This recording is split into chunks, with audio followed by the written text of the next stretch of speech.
Hey everyone, let's take a look at some pretty cool and pretty pretty special rare citizens, or rather one rare citizen. I don't know if there's another video of this online, but there's not much information about it.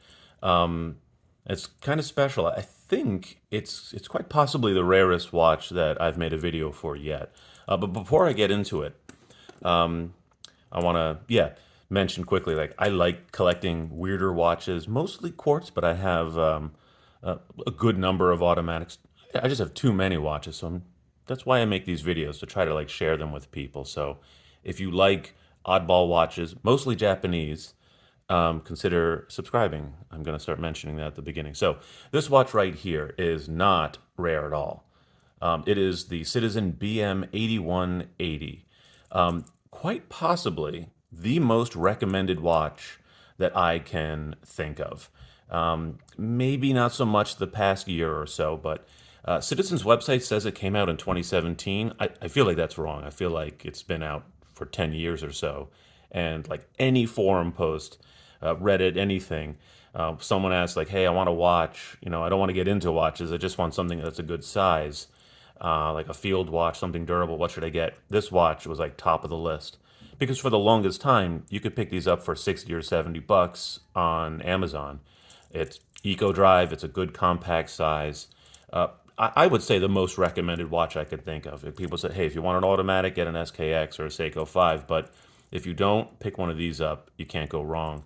The MSRP is 200 on these, and the price has gone up. It's like over 100 now. You can't find it for 60, quite like you used to. So it's not getting the recommendations that it once had.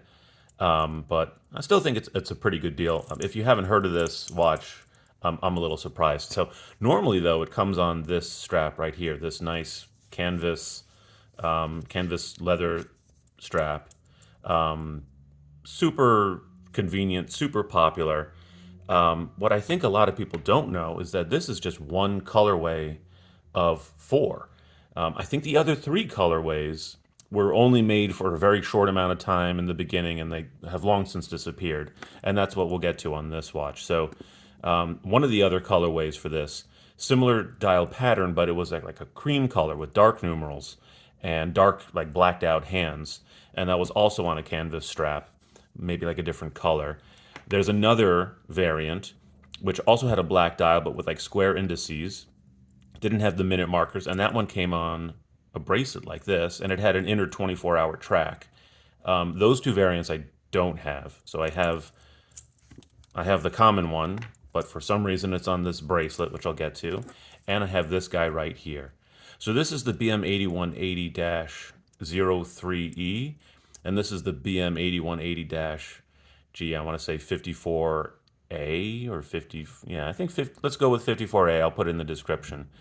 This one, I think, is the most interesting of all four of the variants. And I'm blown away that I actually got my hands on one. I think it's the hardest one to find. So what makes it special? Obviously, I think it has a really nice look. It has this really nice white dial, but it is railroad approved, and I'll get to that in a bit. Let's just get it out of the way. Let's get some measurements. I know people like that because I am now reviewing watches. I don't do this full time. I have a job, but I love watches. So yeah, 38 mil, 9 mil thick. It's a compact watch without being small. 42, 43 lug to lug. I'm wearing another great Citizen, the BM7100. I love that watch. So we'll wear the one that everyone knows about on a bracelet. Really nice size, 7.5 inch wrist. So a little compact maybe for me. But if you want a field watch, if you're actually like hiking and you're out and about, man, a smaller watch is so nice and so convenient. Let's take a look at this one. Yeah, that looks really sharp. So I am really surprised that I have these because it's impossible to find. I've been looking for one for maybe a year or two, ever since I saw pictures of it. They just don't come up for sale very often. In fact, when I did find it finally, that's why this watch, if you look at it, it's just really kind of scratched up. I don't know if the light kind of sees it. Yeah, it's been through a lot, and so has the bracelet. So this dial and movement was in here, and it had seen a lot of action, that's for sure. So I actually swapped the movements with my pretty new, unused standard one. And then I bought an extra bracelet direct from Citizen. Believe it or not, even though the watch is really hard to find, if you have this watch from Citizen, the BM8180, you can order the bracelet that normally came on this one. They have them. They're like $60, but after shipping and everything, it was like $80. Kind of a lot, but as a result, I have the rarest version of this watch, and it's essentially new old stock, right? It's or mint condition. This case is from my watch, and this is direct from Citizen. So I have. That's definitely a keeper. Okay, so I wanted to get into what railroad approved means, and if you haven't like come across it.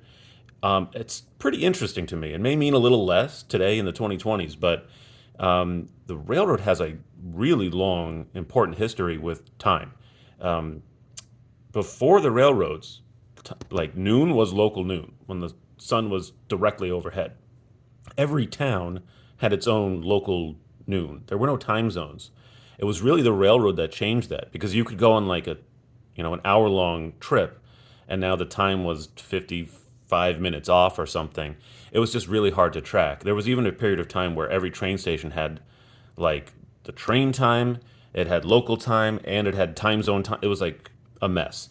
But the railroad really pushed timekeeping forward, not only in the like adoption of time zones, but pushing timepieces ahead.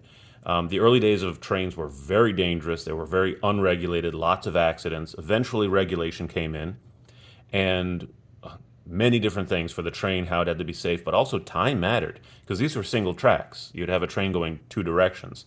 And if conductors were off even a few minutes, people could die. And that did happen a lot before there was regulation. So railroad approved watches appeared. And this is the 1800s. We're talking about pocket watches. And they had a lot of restrictions. There's other videos on YouTube that really go into detail. But these watches had to have a certain amount of accuracy, a certain amount of durability, because if you break your watch and now it's missing time, it's just as bad as an inaccurate watch, right? Or worse. But they also had to have a certain amount of readability. If you have the chance, look into Montgomery dials. They sort of look like this, but every single minute has like it's fully written out. They're really, really cool. You can't fit that on a wristwatch, but there were all these guidelines for how these watches had to be a certain amount of reliability, durability, and readability. Because even if your watch is super accurate, but you're misreading it, well, now there could be an accident, right? They also couldn't be cheap. They had to have a certain number of joules, so there couldn't be like a race to the bottom. So nowadays, over 100 years later, apparently railroad approved still exists. I don't know what governing body that is. I don't know if it's like self-administered, if Citizen said, yeah, as long as we make a watch that adheres to this, we're allowed to put railroad approved on it, much like, divers or anything. The movement is the same as this watch here. Modern quartz watches are perfectly accurate to be railroad approved. Same thing with durability, right? You could drop this 100 times. I'm sure it's going to still keep on ticking. Just look at the damage that it had, right, on that case. That watch has been through a lot. But I think railroad approved still refers to the dial. So I don't know if Citizen sent this in somewhere or if they just had to pay, a fee, or I don't know how it works. But even though railroad approved doesn't mean as much as it used to, it's still an interesting piece of history. And most railroad approved watches, Omega had some, Bulova had some that were based on their Accutron movement. Lots of companies did them, but nowadays there's only quite a few, and most are not solar. This is a Citizen Eco Drive, so you don't really see that too often, a solar railroad approved watch. It's kind of modern. As I said, they're not making it anymore. Seiko actually has a bunch of railroad approved watches. One of them was solar. I don't think that's still being made. This one, I think is the most recent Citizen, but there's other older Quartz Citizen railroad approved watches. I don't know. It's an interesting piece of history. Let me just get that out of the way so we can see the word. It's an interesting piece of history, and I think it's a beautiful dial. Like even if it didn't mean anything, it's just very readable, very legible, very very fun, very nice. And for a watch like this that is recommended, 30 billion times, it's cool to find one of the other four variants. Yeah, you see that the markers around the edge are like these little rectangles as opposed to showing the minute markers with little triangles like on this guy right here. That fourth variant, the all black dial, looked kind of like this. It had red inner 24-hour time, but this is the one to get. And I don't know. To find one, I got incredibly lucky. Um, I I'm not too sure even if these were ever sold to the public.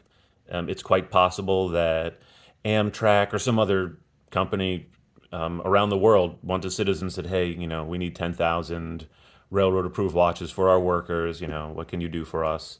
I know there's a Seiko or a Pulsar, and it says CSX right on the dial, so it's clearly company owned. It's quite possible that some railroad company bought 10,000 of them or 100,000. I don't know. Maybe still requires them, and that person wore this watch for 10 years until somehow it wound up in my hands. It sounds like it sounds like I accosted the guy and I killed him and I buried his body just to take his watch. I did not do that, I promise. But yeah, I got it at basically a thrift store. And then by replacing the case and replacing the bracelet, it looks like brand new. So it might be hard for you to find one of these, but it's not hard for you to find that bracelet. So long as you're willing to spend $80, you can get one of these, put a nice bracelet on it. And I mean, what else to say? It's a watch and it tells the time, right? Let's just get some good final shots there. Actually, I'm going to see if I can zoom in. There we go. Really, really cool. Very clean, very nice. And this is definitely a keeper for me. Alrighty, thank you very much.